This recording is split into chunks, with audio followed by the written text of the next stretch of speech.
নঈম, তোমার রব কি? তোমার দিন কি? তোমার নবী কি?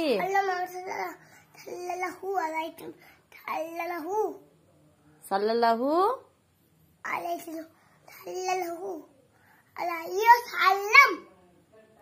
কোরআনের মা কে? নবীজির কয়টি মেয়ে? তোমার নাম কি?